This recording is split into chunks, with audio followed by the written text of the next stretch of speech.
This isn't therapy, it's a reckoning for the men who've been lied to about love and the women who've been sold safety instead of truth. This is where we say the things you're not supposed to say out loud. And on record, I am author and this is Cuffed. Trust isn't built in the big moments. It's built in the ones you almost let slide. Most people are working from a version of trust that was never going to hold. Not because they did something wrong, because nobody ever showed them what the structure actually looks like. That's what this series is. Trust is architecture, something you can examine, stress test, and build with intention instead of hope.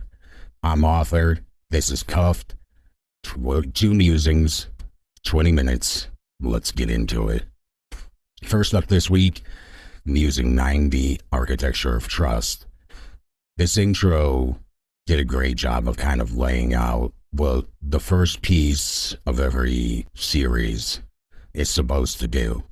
It's supposed to give the blueprint for the components that build the main behavior, idea, concept, whatever you want to call it. So with the last series, the architecture of control was all about the manipulation tactics that are used to create control.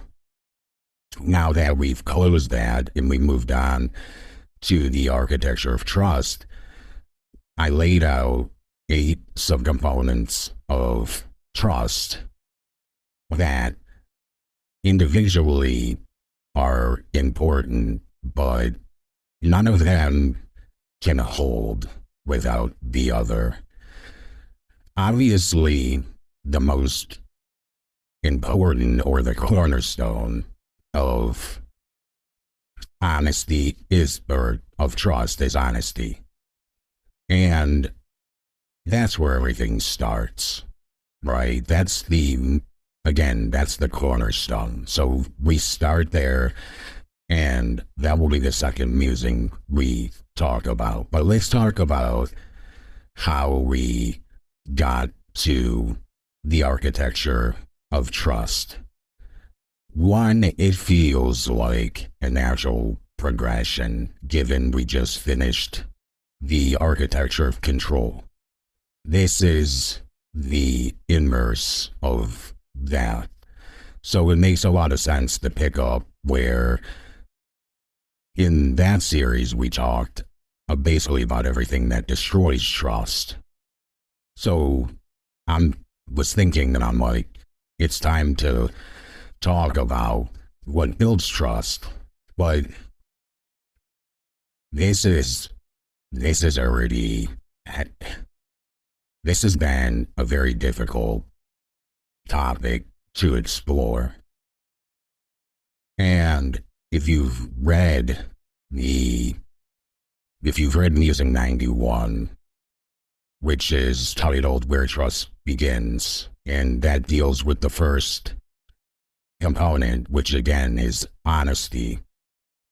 This goes back to my childhood.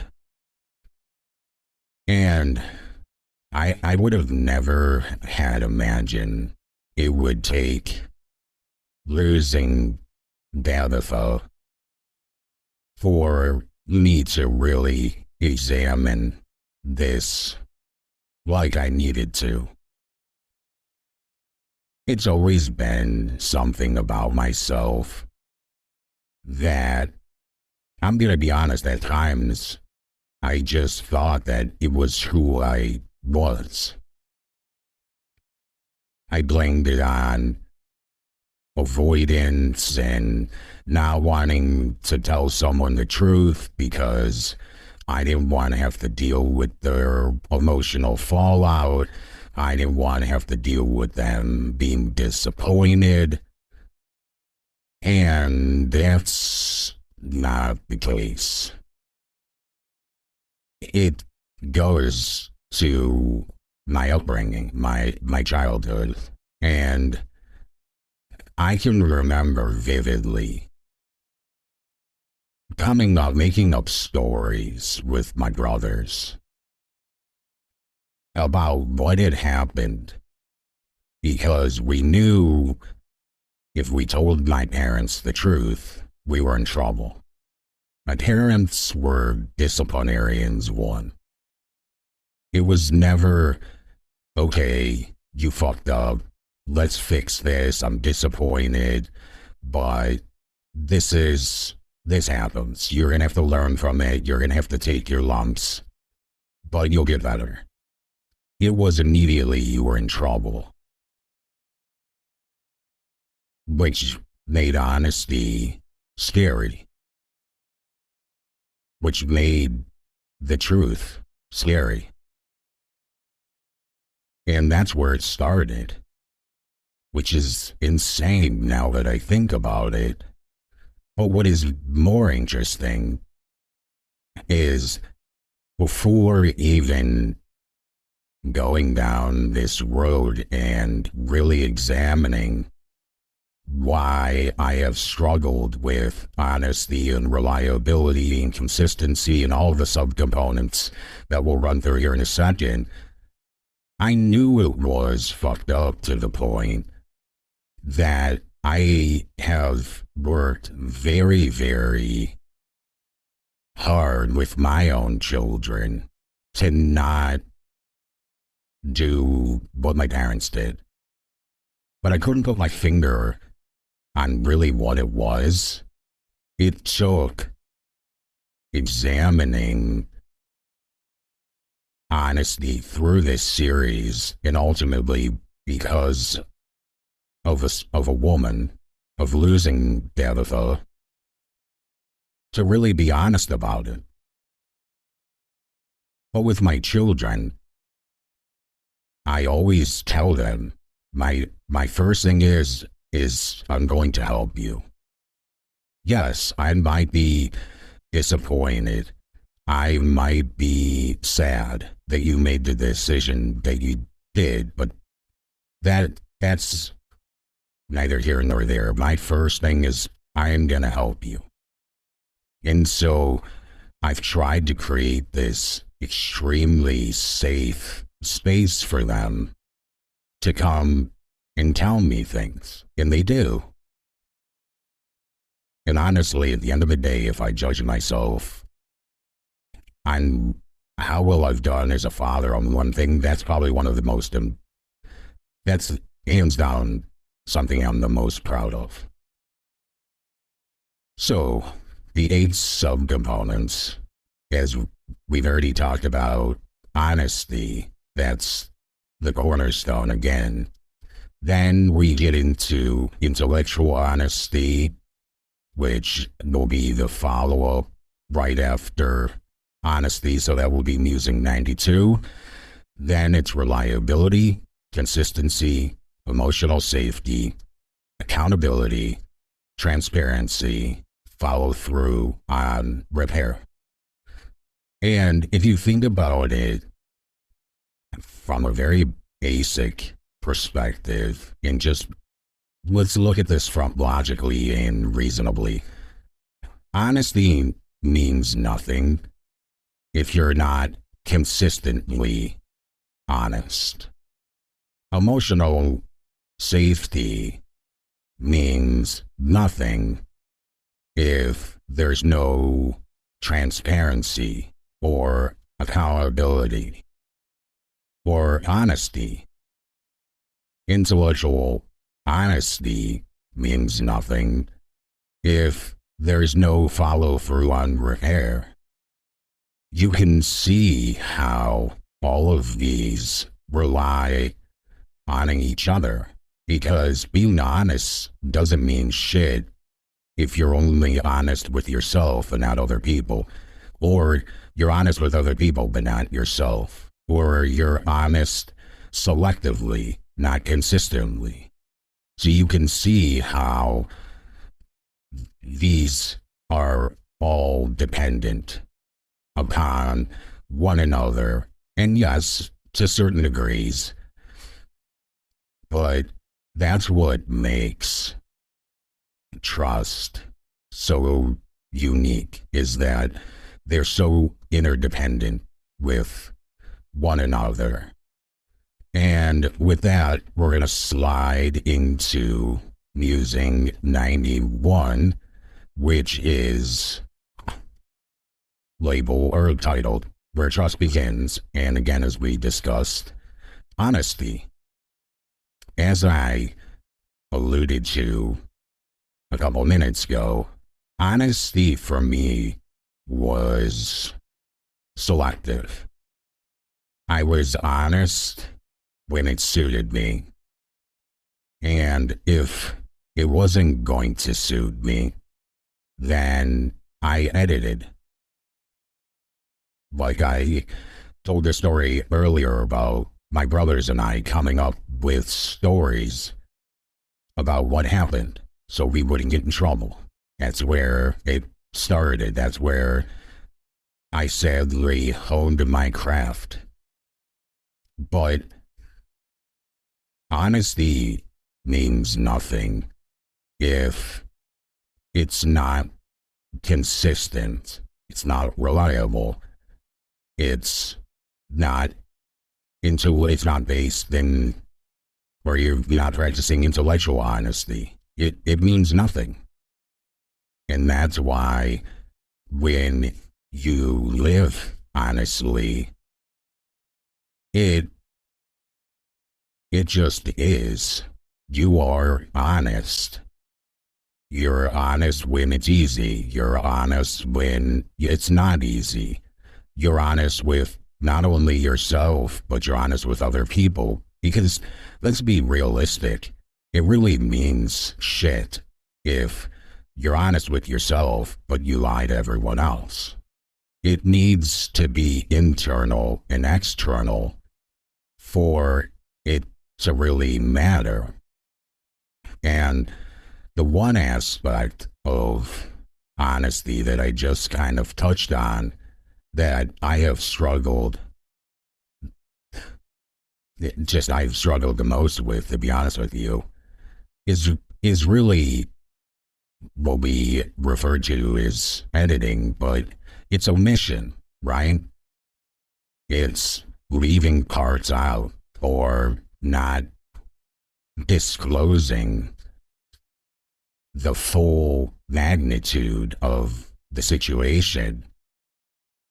And that's where, when I think back to the end with Tabitha, this is probably the thing I regret not the most, because there's an instance that we'll talk about in the emotional safety part that when you want to think about it now, it makes me want to throw up. Like, I'm still so sickened by how I treated her feelings. But the second part was, or the second highest was not letting her in fully by just telling her everything that was going on.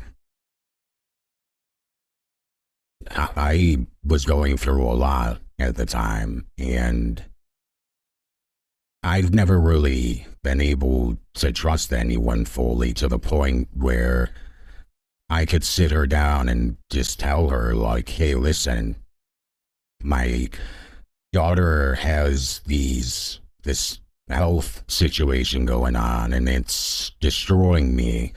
And on top of it, I'm in this business litigation with my former business partner that's killing me too. And then on top of it, I have drama with my ex, and I should have just let her in and just told her about everything that was going on. And I did, but it was too late. I did finally, over the last dinner we had together, when I finally laid it all out, but it was too late, and I laid it out like I was arguing a court case.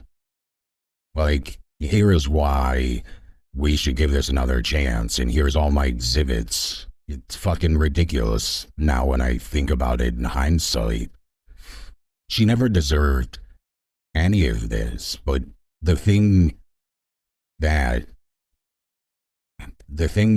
I kept, I was just so scared that if I told her everything, she just was gonna leave. Because again, tying this all together is I've always equated honesty with trouble, with things that are scary. Your people are going to use the truth against me, which has happened numerous times in my life. Or when it gets too heavy, they're going to leave. And all I could think about was if I let her into all of this, she's going to leave me. Which is ironic because of what I did, she did leave. And that's the whole fucked up part about this is I thought I was managing things and keeping her from the mess, but that's what ended up, part of what ended up ending it anyway. So the thing that I was avoiding was the thing that happened. I basically shot myself in my own foot. It's like, the fact that I can even talk about Now Search on a podcast is unbelievable. But I'm proud of that because I've used the past year to really examine how I handled things, what I said, what I did, what I didn't do. And it's all become so clear.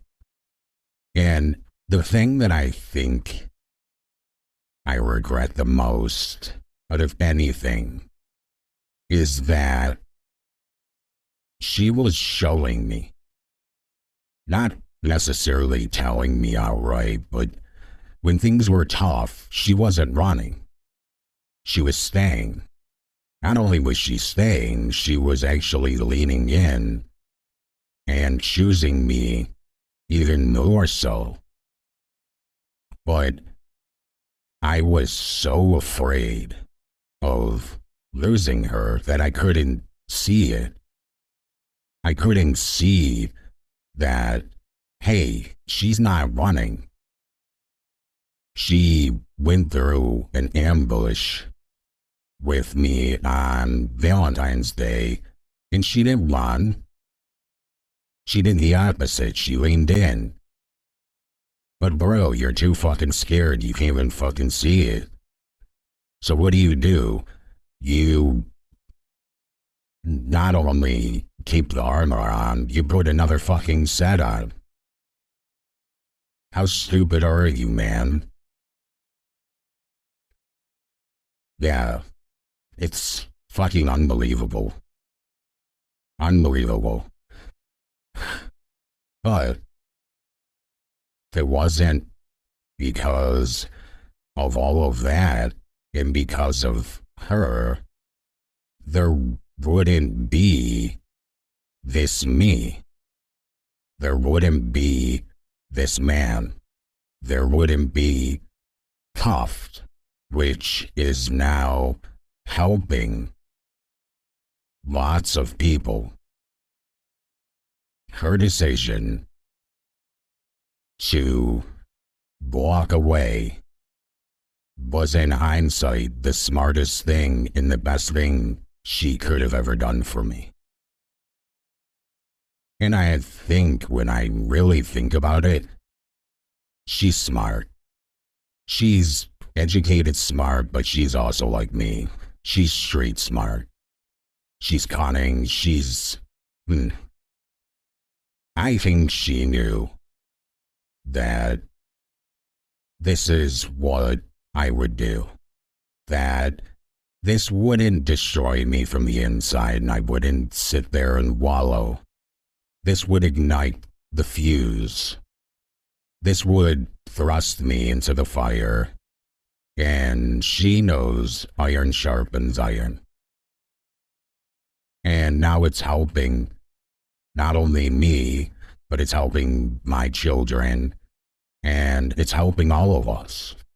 It's helping the people sending DMs, people in Australia going through difficult times, thanking me and thanking Cuff for giving them orientation, making them feel better, making them choose themselves over toxic situations. All because of her. So that's it for this week. We'll be back next week. Hold the standard. Stay close.